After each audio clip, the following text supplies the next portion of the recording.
இன்னைக்கு பல நேரங்களில் நம்ம ஜபித்தும் சில விஷயங்கள் நடக்காம இருக்கிறதுக்கான காரணமே என்னன்னு சொல்லி பாத்தீங்கன்னா ஹிடன் ட்ராப் தாங்க. ஹிடன் ட்ராப் அப்படின்னா சாத்தான் மறைமுகமா நம்ம எப்படி தாக்கலாம்னு பாக்குற விஷயத்தை தான் ஹிடன் ட்ராப் அப்படின்னு சொல்லி சொல்லுவோம். இது குறித்து வேதத்துல கலாத்தியர் 6ஆம் அதிகாரம் 1ஆம் வசனத்துல வந்து தெளிவா போடப்பட்டிருக்கு.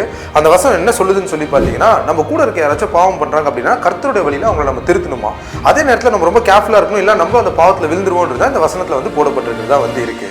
ஸோ இன்னைக்கு பல கிறிஸ்தவர்கள் என்ன பண்றாங்க அப்படின்னா, அவங்க ரொம்ப கான்சியஸா இருக்காங்க இந்த பாவத்தெல்லாம் பண்ணக்கூடாது அப்படின்னு சொல்லிட்டு.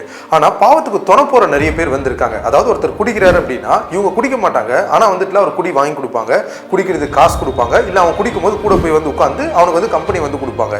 இப்படி பாவத்துக்கு துணை போறது தான் வந்து சாத்தான் என்ன சொல்றான் அப்படின்னா ஹிடன் ட்ராப்பா மறைமுகமா பயன்படுத்தி நம்மளுக்கு கிடைக்க வேண்டிய ஆசீர்வாதங்களை கிடைக்க விடாமையா வந்து பண்றான். ஸோ கிறிஸ்தவனா நம்மளோட வேலை என்ன அப்படின்னா கர்த்தரோட வழியில அவங்களை திருத்தது தானே தவிர அந்த பாவத்தை பண்றது அவங்களை என்கரேஜ் பண்றது வந்து நம்ம வேலை கிடையவே கிடையாது. ஸோ இன்னைக்கு நீங்களுமே கூட பாவத்தை பண்ணலன்னு சொல்லி சந்தோஷப்படுறது மட்டும் இல்லாம அந்த பாவத்துக்கு துணை நிக்காம வந்துருங்க. அப்பதான் கர்த்தரோட எல்லா ஆசீர்வாதங்களும் நீங்க பெரிதா வந்திருக்கும். God bless you all.